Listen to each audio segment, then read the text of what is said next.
Welcome again to Tibalt's Apprentice.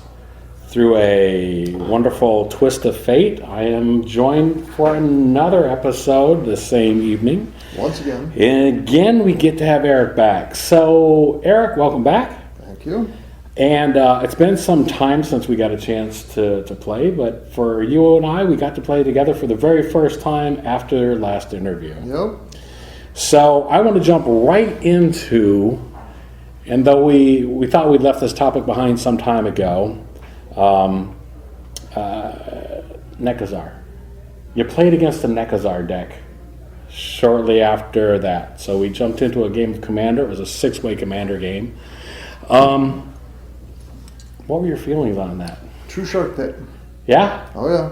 Indeed. Kind of got land hosed there a little bit, and for the other gentleman, I could never seem to get a regular hand that I could do anything with before everything got changed out. Too many wheel effects. Okay, I've got to sit there and re-strategize. 2 minutes later, re-strategize again, and here we go. So, without calling anybody out in particular and stuff, because everybody is, of course, welcome to play however they like. Other players in our play group, though, have expressed dissatisfaction with Nekazar, where my solution is you got to find a way around it. You have to find a way. Now, just this last episode, I went off on Planeswalkers. I'm not going to go off on them again. But the solution is to find a way to deal with them. I've got two. What's that? My favorite, which is Hex Parasite. Okay. Okay. Yeah. This is an old Phyrexian bug of sorts that 1 black and then X. And it'll sit there and drain any counter off of any card whatsoever, including loyalty points. Take a note here. Keep talking. It's one of those things. I've popped out with that a few times in a couple of my other decks up against Planeswalkers, and it just sucks them dry first round. Right there. You get it onto the board, Nice. It's gone. Nice. Anything else? There was one other one, I forget the name of it. It's an instant. It's kind of like a proliferate, reverse proliferate card, where it's 1 blue, and it has a buyback cost to it. And I forget the name of it. It's in my bag right at the moment. Have to deal with that later. Okay. But you can add a counter to anything or subtract a counter nice. to anything. Nice. So the door swings both ways on that one. Indeed. Very good. Let me ask you, though, with regards to the Nekazar, impactful for you or just another card to deal with? That night that we played, I think it was almost inconsequential. Yeah? Absolutely inconsequential. Because I wasn't the one going up against it. Right. It seemed like everybody else was going up against it, and I was focused on other stuff. Right. So nothing then to worry about and stuff, nothing to have Not that night, not for me. Okay, cool. Let me ask you the other topic then that I wanted to talk to you about is, what are your feelings towards net decking? Not familiar with the term. So net decking would be somebody that strictly, well, it's going to have a general and loose term for a lot of different people, but generally net decking is going online, finding the winning deck, and then just buying it and playing it. I think it goes with my original axiom that I like to play. You know, I'm not always there to win. Sometimes, and I know I've got decks that are stronger and weaker. And depending upon who I'm up against, I may play, say, my Village Idiots deck once. Just for effects, just for fun, just so everybody gets to see how it works and all that type of stuff. And because it annoys the living hell out of everybody, so that's it. I'll play it once. Okay, you got to see it. I'm not going to bother you with it again, so I'm going to put it away now. Okay. That's it. Because otherwise, if I kept playing it over and over and over again, either somebody's going to come up with a defense for it, but then maybe nobody ever has any other fun beyond that. There is no more other patterns and combinations or interactions or anything else along those lines. Right. So when you build your decks, how do you...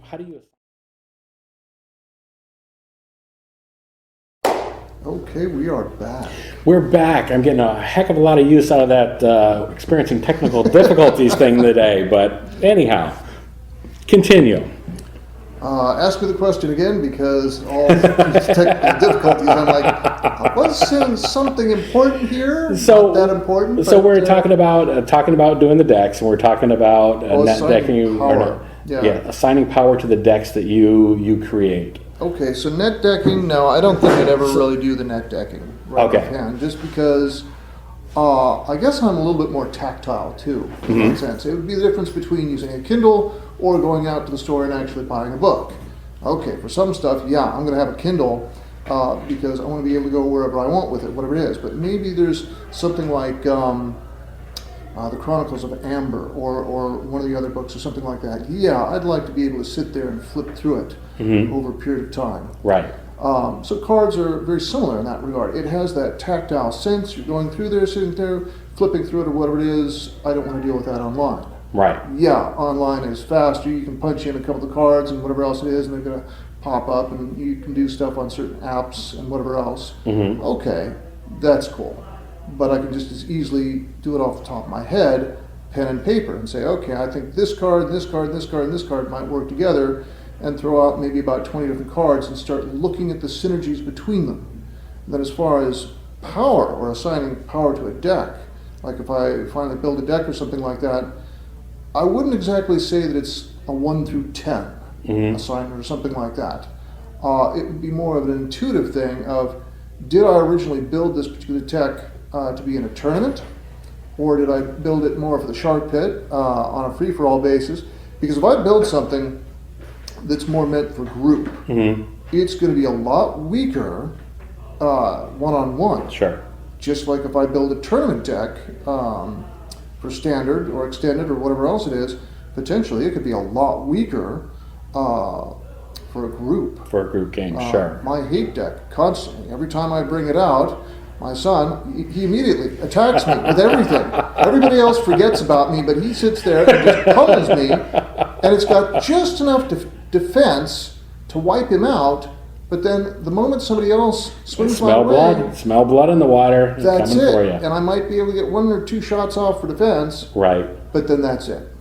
Well, that's exactly how that game with the Nekazar went. While the Nekazar was thorn in a lot of people's side, didn't even bother with it. Eventually, it came down to the point where somebody else was able to slip in and steal the win at the very end. Yeah. There were mistakes I made on everybody's part all the way around. That's what they all say. So, but I was lucky enough to collect the win that time. So, yay me.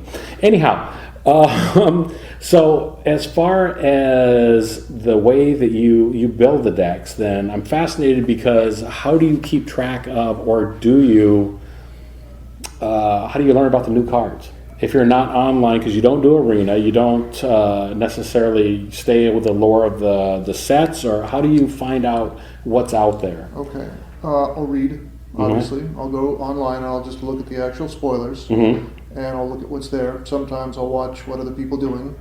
I might go out to a place called Brookhurst Hobbies and do like a Friday night Magic there. Okay. Once at a blue moon, or once every other couple of sets, because then I can see what everybody else is playing, what's powerful, what's cool, what's in, what's not, whatever else it is. And then there's that kind of random set of just, and I love, ever since Alphas, going out and just buying an entire box of whatever and opening the whole thing up. Last time I was here, I bought a box of M20s. Okay.